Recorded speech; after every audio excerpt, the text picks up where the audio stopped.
हमको था इंतजार, वो घड़ी आ गई, होकर सिंह पर सवार माता रानी आ गई। होगी अब मन की हर मुराद पूरी, हरने अब सारे दुख माता द्वार आ गई। आप सभी को मेरी तरफ से नवरात्रि की हार्दिक शुभकामनाएं। मैं खुशी आप सभी का स्वागत करती हूँ हमारे चैनल वायरल करंट पर।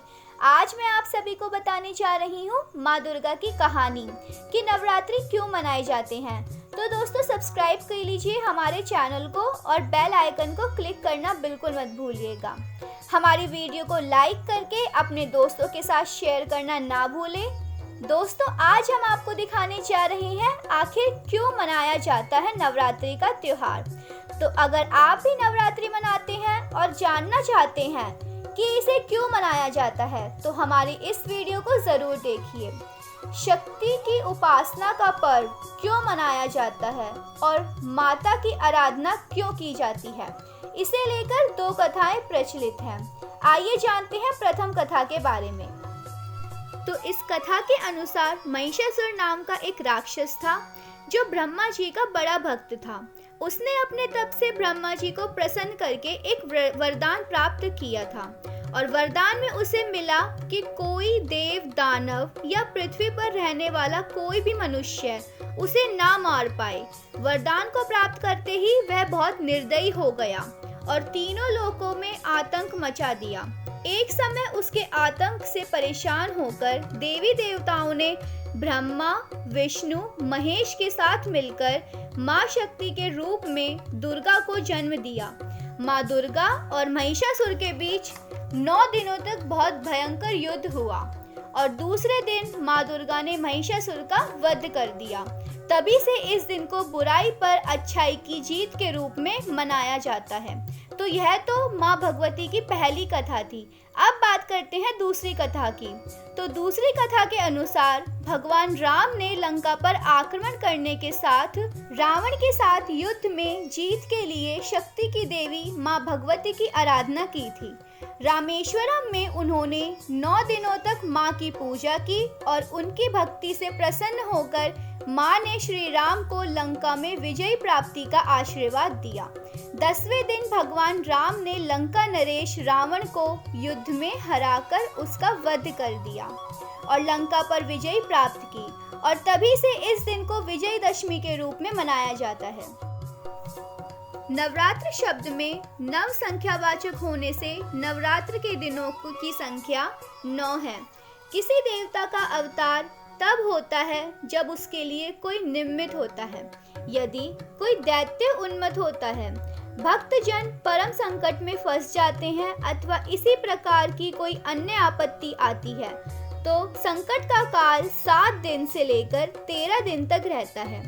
ऐसी काल अवधि में उस देवता की मूर्ति या प्रतिमा टांक चांदी के पत्र या नागवेली के पत्र पर रखकर नवरात्र बिठाए जाते हैं। उस समय स्थापित देवता की षोडशोपचार पूजा की जाती है। अखंड दीप प्रज्वलन, माला बंधन, देवता के महात्म्य का पठन, उपवास और जागरण आदि विविध कार्यक्रम करके अपनी शक्ति एवं कुल देवता के अनुसार नवरात्र महोत्सव संपन्न किया जाता है। यदि भक्त का उपवास हो तो भी देवता को हमेशा की तरह अन्न का नैवेद्य देना ही पड़ता है। इस काल अवधि में उत्कृष्ट आचार के एक अंग के स्वरूप हजामत ना करना और कड़े ब्रह्मचर्य का पालन करना होता है। नवरात्र माता भगवती की पूजा का सबसे अच्छा समय माना जाता है। नवरात्र अश्विन शुक्ल पक्ष की प्रतिपदा से शुरू होते हैं। अश्विन यानी सर्दी की शुरुआत में अक्टूबर या नवंबर के महीने तक का समय और शुक्ल पक्ष यानी वो 15 दिन जब चांद का आकार बढ़ता है। नवरात्रि का त्योहार साल में 2 बार आता है, पहला चैत्र महीने में और दूसरा अश्विन महीने में। अश्विन महीने में आने वाले नवरात्रों को खास माना जाता है। यही वो नवरात्रि हैं जिसमें शक्ति के 9 रूपों को पूजा जाता है। भारत के अलग अलग राज्यों में नवरात्रि को अलग अलग ढंग से मनाया जाता है। जहां बंगाल और असम जैसे पूर्वी प्रदेशों में दुर्गा माता की मूर्तियों की पूजा होती है, वहीं गुजरात में मिट्टी से बने बर्तनों को पूजा जाता है। इस मिट्टी के बर्तनों को गरबो कहते हैं। उत्तर भारत की बात करें तो उत्तर भारत में नवरात्रि को रामलीला से जोड़ा जाता है। दक्षिण भारत में नवरात्रि पर देवी देवताओं की छोटी छोटी मूर्तियां जुटाई जाती हैं। अब अगर हम बात करें असम और बंगाल की नवरात्रि की कि यहाँ पर नवरात्रि किस प्रकार मनाई जाती है, तो ये त्योहार महिषासुर पर दुर्गा की जीत के साथ साथ बुराई पर अच्छाई की जीत का प्रतीक है। बंगाल और असम में नवरात्रि को दुर्गा पूजन के नाम से जाना जाता है, जो वहाँ का बहुत बड़ा त्योहार है। यहाँ नवरात्र के 6 दिन तक दुर्गा को पूजा जाता है। ये 6 दिन है महालय, षष्ठी, महासप्तमी, महाअष्टमी, महानवमी और विजयदशमी। इन 6 दिनों में यहाँ के शहरों का रंग रूप बिल्कुल बदल जाता है। शहर के हर गली, हर जगह पर पंडाल लगाए जाते हैं। मूर्तिकार मिट्टी से माता की बहुत बड़ी प्रतिमा बनाते हैं। पंडाल में माता की मूर्तियों के साथ साथ और अन्य देवी देवताओं की भी प्रतिमाएं रखी जाती हैं। हर साल अलग अलग थीम से पंडाल को सजाया जाता है और विजयदशमी वाले दिन माता की प्रतिमा को पास की नदी में विसर्जन कर दिया जाता है।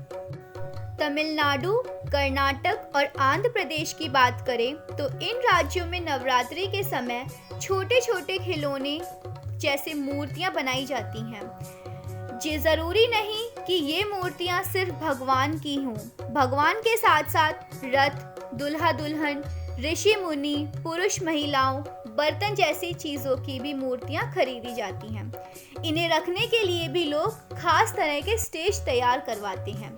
यहाँ नवरात्रि के पहले दिन गणपति, सरस्वती, पार्वती और लक्ष्मी की पूजा होती है। शाम के समय हर कोई एक दूसरे के घर आता जाता है, तैयारियां देखता है, रोज पूजा होती है और प्रसाद बांटा जाता है। नवमी को सरस्वती माँ की खास पूजा होती है। विजयदशमी की शाम किसी एक खिलौने की प्रतीकात्मक तरीके से सुला दिया जाता है। इस पूजा के दौरान एक कलश स्थापित किया जाता है, जिसे उठाकर विजयदशमी की शाम उत्तर की दिशा की तरफ बढ़ा देते हैं। ऐसे यहाँ पर त्योहार की समाप्ति होती है।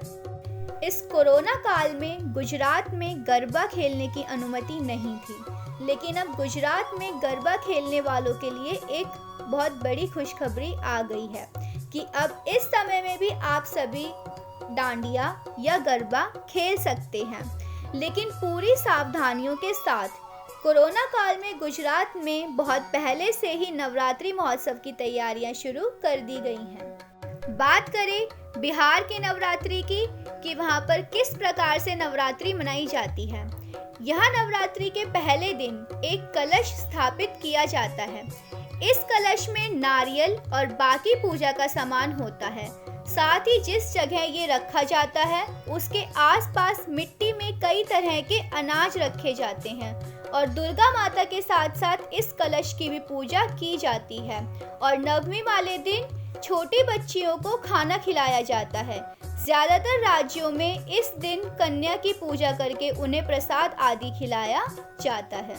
बात करें अब महाराष्ट्र की नवरात्रि, तो यहाँ भी बिहार की तरह ही नवरात्रि पहले दिन घट स्थापना होती है। महाराष्ट्र में बहुत से घरों में दिया जलाकर रखा जाता है। ये दिया लगातार 9 दिन तक जलता रहता है।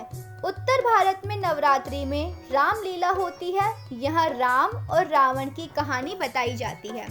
जगह जगह मेलों के रूप में बहुत सुंदर सुंदर कार्यक्रम देखने को मिलते हैं।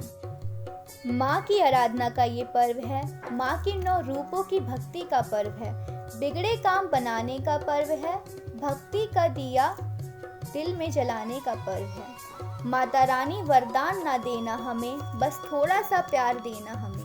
तेरे चरणों में बीते ये जीवन सारा, बस एक यही आशीर्वाद देना हमें। उम्मीद करती हूँ आप सभी को वीडियो अच्छी लगी होगी और ऐसी ही अन्य वीडियो के लिए जुड़े रहिए हमारे चैनल के साथ और वीडियो को लाइक, शेयर एंड कमेंट करना बिल्कुल मत भूलिएगा। तब तक के लिए धन्यवाद और आपको और आपके पूरे परिवार को मेरी तरफ से नवरात्रि की ढेर सारी शुभकामनाएं।